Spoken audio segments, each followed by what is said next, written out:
Waiter. Yes, sir? I'll have some lamb chops, corn on the cob, hearts of lettuce salad with Thousand Island dressing, and a bottle of cold Pabst Blue Ribbon. Yes, sir. Finest beer served. Anywhere.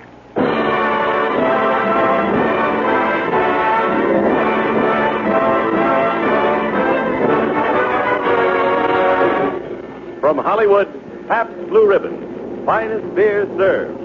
Anywhere. Proudly presents...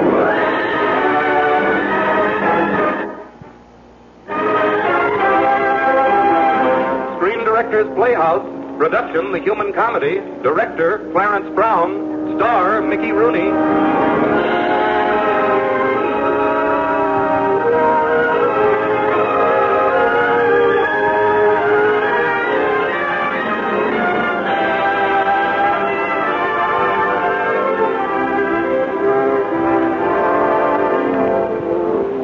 The Hollywood Screen Directors present a story for the ear and for the heart.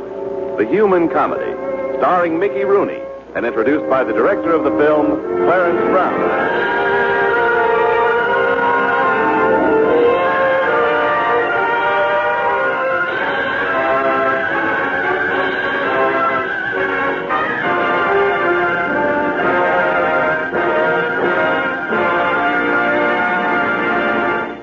The making of a motion picture demands a double set of talents from its director, a keen artistic sense and knowledge of technology. Some 35 years ago, both qualities sparked together in a young engineer who traded his slide rule for a shooting script. Tonight, he is our guest screen director, the creator of such sensitive films as Our Wilderness, The Yearling, and, of course, The Human Comedy. Ladies and gentlemen, Mr. Clarence Brown.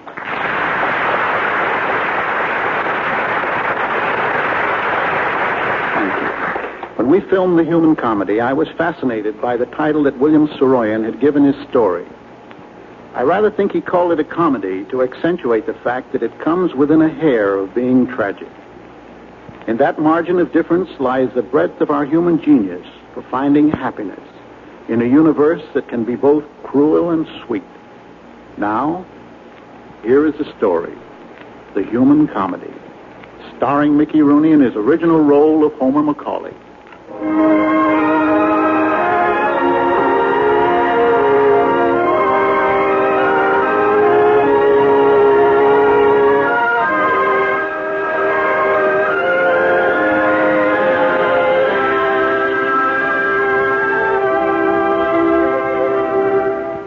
I'm Homer Macaulay, residence, Ithaca, California. Age, well, I'm grown up now. That's the main thing.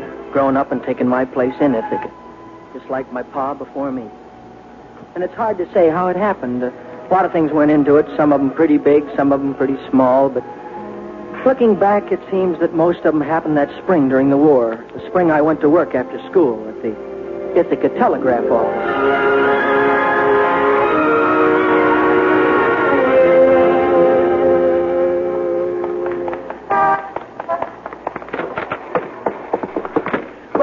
Well, here I am, Mr. Spangle, ready for work. Well, holy smoke, I just called you 5 minutes ago. You must be the fastest moving thing in the San Joaquin Valley. Well, I figure it's a good thing for a telegraph messenger to be fast. Besides, I'm going out for the 220 low hurdles at the track meet tomorrow. Now, do I get to go to work right away? What are you going to do with the money? Give it to my mother. With Pa passed away and my older brother Marcus in the Army and my sister Bess going to college, I figure a man has to help any way he can, even if it's just working after school. Okay, you're the night shift messenger. I'm the manager of the Ithaca Telegraph Office. Just call me Tom. And this venerable gentleman in the back is our operator, Willie Grogan. Willie, this is Homer Macaulay, our new night messenger. Well, here, sit down. Sit down. Thanks, Mr. Grogan. So you're running the 220 hurdles, huh, Homer? That's right, Mr. Spank. Tom? You good at them? Pretty good. Then you win them, you understand? For us. I'll sure try, Tom. I'll see you later. Now that you're here, boy, you want to remember, this office is more than an office. It's a college, a place of learning. Yes, sir. Can you sing, boy? Sing? Sure, I guess. Fine, fine. When I'm oppressed by the dismal weight of my 70 years, I shall ask you to join me in a song. Sure. Sure, Mr. Grogan. You see, I'm an old-time telegrapher. I'm one of the last in the world. You must have handled an awful lot of telegrams, too. Indeed I have. Messages of birth and death, and happiness and tragedy. And now you're going to be part of it, too. You shall be the fleet-footed Mercury of Ithaca after dark. I'll do my best. It won't always be easy. It hasn't been so easy for Ma and for Marcus. He's my brother in the Army. Yeah, this is a different kind of not so easy. I have here a message in my typewriter. Here, read it. Then you must deliver it. Well, it's addressed to Mrs. Rose Sandoval, and it says, the Department of War regrets to inform you that your son, Juan Domingo Sandoval... Mr. Grogan. He's dead. Your education begins, Homer. You must take it to the mother. The news of her son's death. But I won't know what to say to her. You'll find the words, Homer. You'll find the words.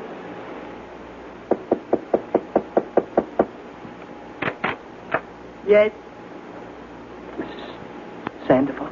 see? I have a telegram. It's for you. Please, you come in.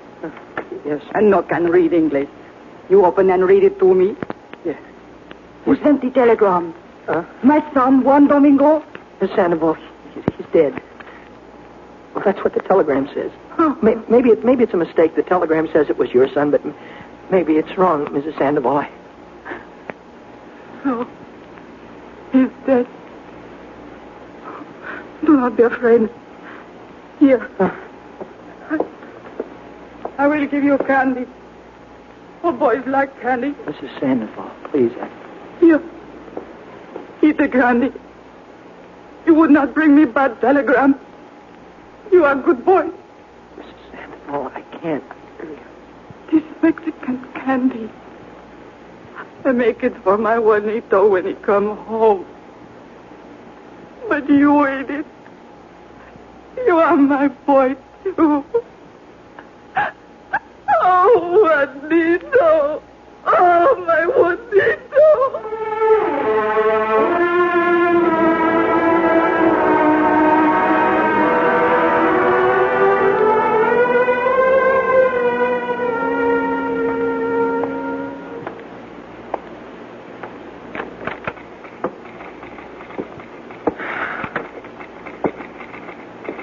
Mr. Grogan, I delivered the message. Many men will die in the war, Homer. Oh, I know about dying. I found out about it from my pa when he died. But he wasn't young like her son. I've got a brother, Marcus. It could happen to him, too. And to Toby. Oh, And who is Toby? Toby George, my brother's friend in the Army. They're in France now. Marcus writes me about him. He doesn't have any folks, only Marcus. They could be killed, too, couldn't they, Mr. Grogan? Homer, you've learned your first lesson on your new job. But you see, it's only the first act of the human comedy. The play goes on. Here's my typewriter, for instance. Here's news for Mrs. Hugo Potter. Her daughter had a boy. A boy? A baby? I'll take it over right away. Presently. You have the fire of work in your veins. So have I. The company's been trying to retire me for 10 years now.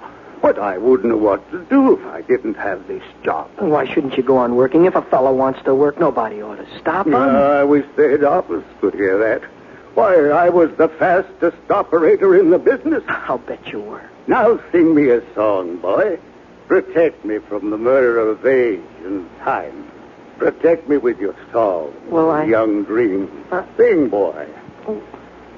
What'll I sing, Mr. Grogan? A song for all men, Homer. A song for your brother Marcus and his friend Toby on the field of battle. Sing. There's a church in the valley by the wildwood. No lovelier spot in the vale. No spot is so dear to a guy.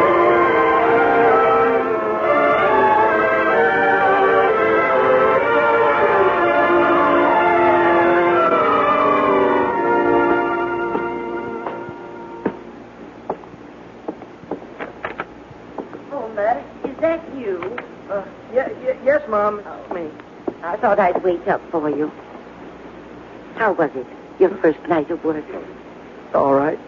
It wasn't like I thought it'd be. Any mail from Marcus, Ma? No, not today. Here, sit down. Let me look at you. You look tired. I am, I'll get used to it, though. And worried, too. What is it, dear? You know, Ma, when a fellow begins finding out about people, like a woman I met tonight, a woman whose son was killed. And Mr. Grogan, afraid of losing his job. You know, almost everything you find out is sad. Yes, it is, Homer. But why? Why is it that way, Ma? You'll find out. No one can tell you. Mom, having a job like this is a wonderful thing for me, but it sure makes school seem awful silly. You're tired, Homer. Go along to sleep now. Silly or not, there's school tomorrow. All right. Good night. Better get some rest for the track meet. Oh, you did say there wasn't any mail from Marcus, didn't you, Ma? No mail. Good night, Homer. Night, Ma.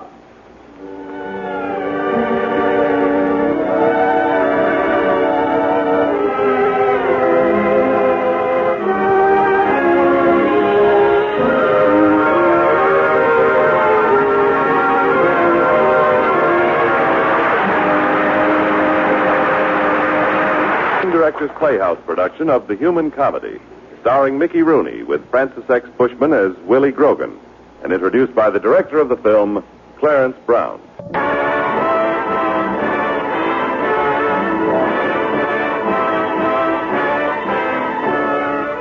Now, back to the Screen Director's Playhouse production of The Human Comedy, starring Mickey Rooney.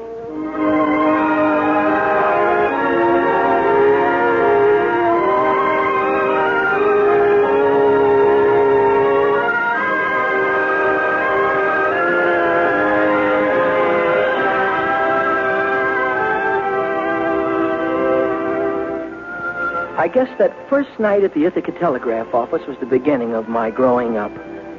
But it didn't show very much the next day because that day, the most important thing in my life was winning the 220 low hurdles for a girl named Helen Elliott. You see, Helen sat in front of me in Miss Hicks' history class, and she was pretty, and I kind of liked her. She liked another fellow, though. His name was Hubert Eckley III. But there I was, stopping her outside my classroom and laying my heart at her feet. Helen, I'll be thinking of you and the track meet when I run the hurdles. Oh? Well, Hubert Eckley III says he's going to win the hurdle event. Hubert Eckley III. I'm going to win it for you and for Tom Spangler and Mr. Grogan down where I work. You're a very nice boy, Homer, but... Oh, Hubert, over here. Oh, good afternoon, Helen. Are you attending the athletic event this afternoon? Mm-hmm. Hello, knothead. Please, Homer, don't be obstreperous in front of Miss Elliott. Never mind him, Hubert. Of course I'll be there. Oh, here's Miss Hicks. I'll talk to you after class. Listen here. I'm going to beat the daylights out of you in the hurdles today. You understand that? You'll never beat Hubert Eckley III at anything. Hubert Eckley III. What did you ever do with Hubert Eckley II or the first? For that matter, who did you ever let? Get your hands off me. Homer, Hubert, this is a classroom, not a boxing arena. You and Hubert will both remain after class. What? Miss...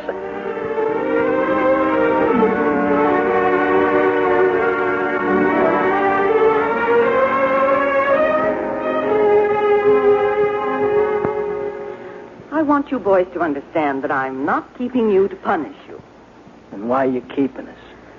I've always kept in only those who meant the most to me. It's a most inopportune time, Miss Hicks. I'm needed to win the low hurdles today. Coach Blanton is depending on me. What's the matter, Hubert? You think you're better than the rest of us? Just because you're rich and your father has some drag with Coach Blanton? I don't... You will both learn, Homer and Hubert, that every man in the world is better than somebody else. And not as good as somebody else. Each of you will begin to be real men and truly human when, in spite of your differences with one another, you still respect one another. That is what it means to be civilized. I hope... Miss Hicks. Coach Blanton. Yes, Mr. Blanton. I have instructions from the principal regarding Mr. Ackley. Mr. Ackley? What about me, Mr. Macaulay? Come along, Hubert. Your father will be very disappointed if you didn't run the 220 hurdles. Good afternoon, Miss Hicks. Did you see that, Miss Hicks? Is that special privilege or not? It certainly is. I don't believe the principal gave any such instructions.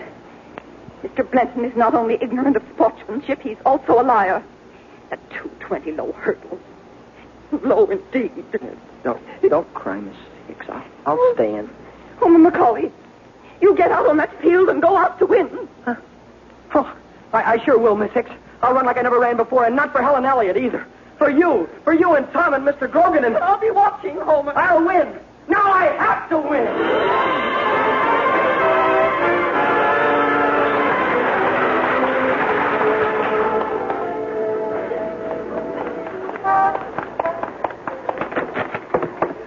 Mr. Grogan, look the medal. I won the hurdles.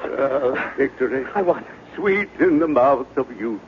Tell me, my boy, how did it feel? Wonderful, wonderful. I licked Hubert Ackley all the way. Homer, you are the swiftest messenger since the foot saw a hero who handed the famous message to General Garcia.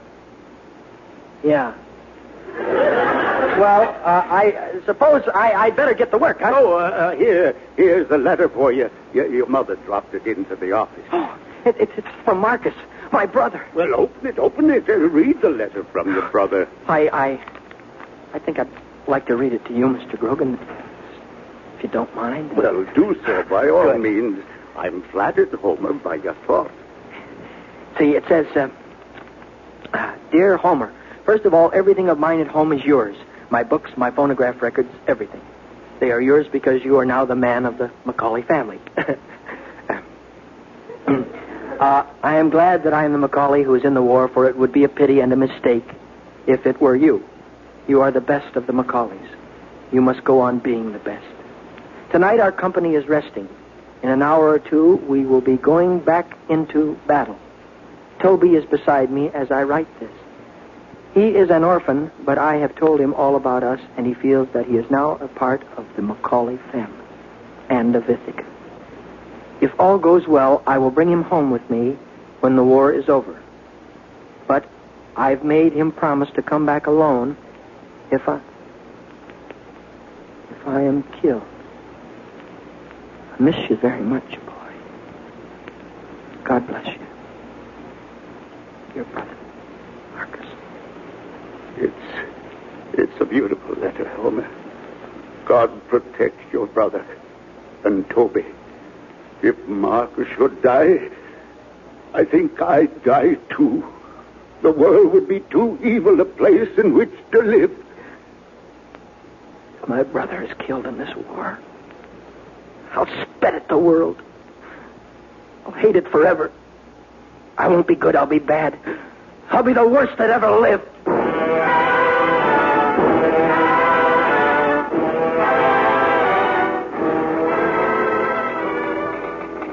My boy, a week of your life has sped by. Here's another message. Deliver it with the speed of time. I'll try, Mr. Grogan, but my bicycle ain't that fast.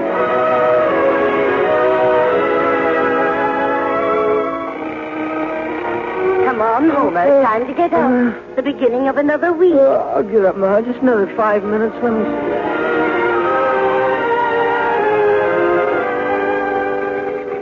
You're a good messenger, Homer. You've done your work well. You've been here a month now. Yeah, it's been a good month.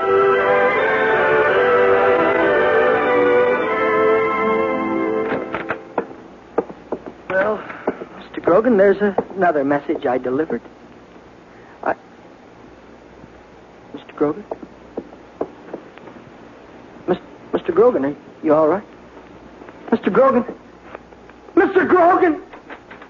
What is it, Homer? Mr. Grogan.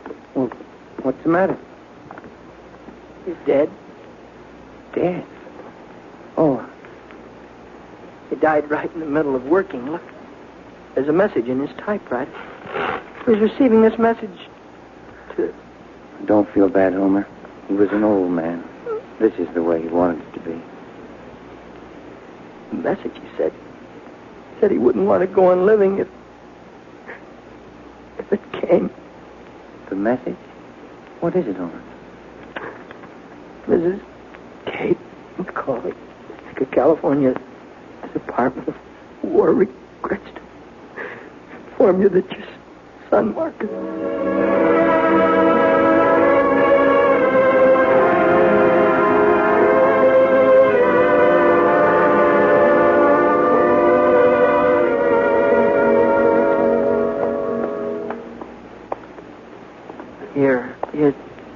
Here's my house, Tom. Try to remember, Homer. The best of Marcus will never die. You'll see him many times in things that'll come to you every day, in your home, in the streets, places where he's been. The greater part of a good man stays forever. Try to remember, Homer. I will.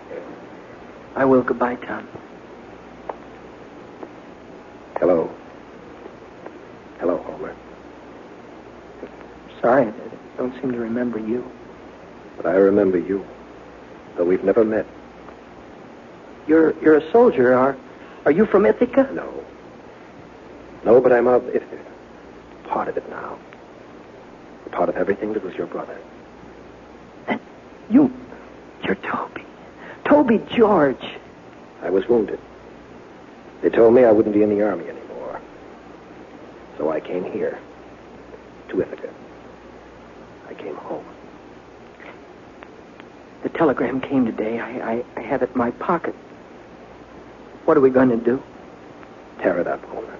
What will we say? Perhaps we won't need words. I understand. I'll tear it up. Come on, Toby. Come on, Toby, we're going in. In to Marcus's house. Ma! Beth! Come to the door, look! Look, the soldier! He's come home! The soldier! Come home, Ma!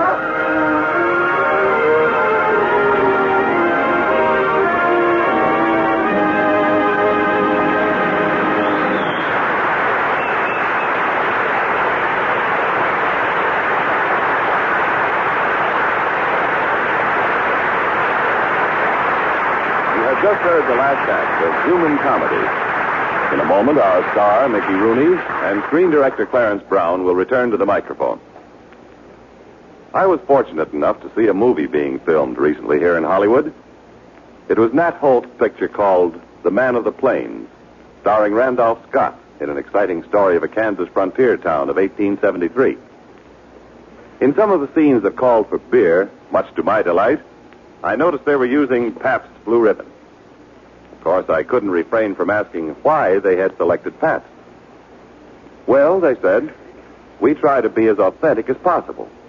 And our research showed that Pabst went best with the pioneers in those early days. So that's the reason. And it's true. Pabst Blue Ribbon has been bringing enjoyable refreshment to Americans since the early days of our country's growth. Today, Pabst Blue Ribbon is a greater favorite than ever. Not just here in Hollywood, but all over America. Yes, you hear it everywhere. Pabst Blue Ribbon. Finest beer served. Anywhere. Your taste will tell you why.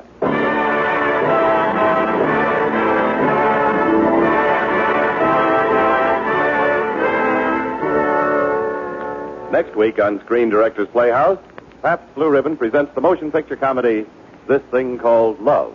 And our star will be Rosalind Russell. Now, here again is tonight's star, Mickey Rooney, and screen director Clarence Brown.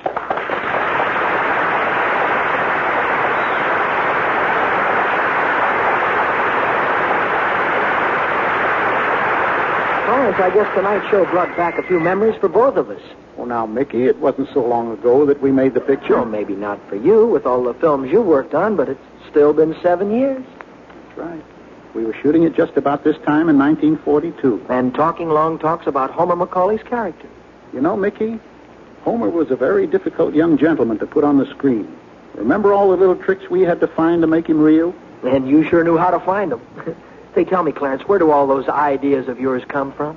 Oh, I guess they're just a director's stock in trade, Mickey. Well, I think the audience knows how much that stock in trade means to us actors and actresses.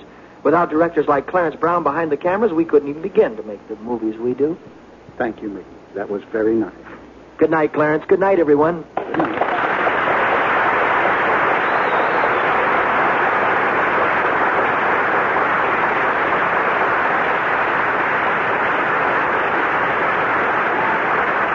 And good night to you, Mickey Rooney and Clarence Brown.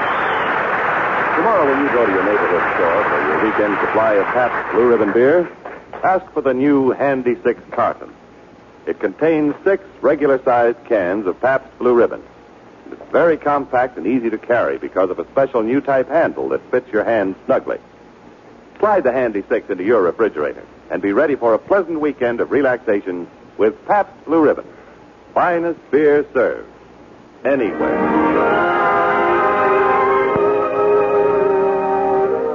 The Human Comedy was presented by arrangement with Metro-Goldwyn-Mayer, producers of the Technicolor musical That Midnight Kiss, starring Katherine Grayson, Jose Iturbi, and Ethel Barrymore. Clarence Brown's latest production is The Secret Garden, starring Margaret O'Brien, Herbert Marshall, and Dean Stockwell. Mickey Rooney appeared by arrangement with Metro-Goldwyn-Mayer, producers of The Red Danube, starring Walter Pidgeon, Ethel Barrymore, and Peter Lawford. Included in tonight's cast were Francis X. Bushman as Willie Grogan, Barton Yarborough, Irene Tedrow, David Ellis, Helen Andrews, Jane Morgan, Gil Stratton, Jane Webb, and Peter Leeds. The Human Comedy was adapted for radio by Richard Allen Simmons, and original music was composed and conducted by Henry Russell.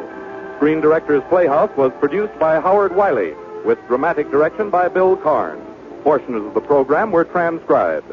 Listen again next week when Pabst Blue Ribbon presents Screen Directors Playhouse, production This Thing Called Love, director Alexander Hall, star Rosalind Russell.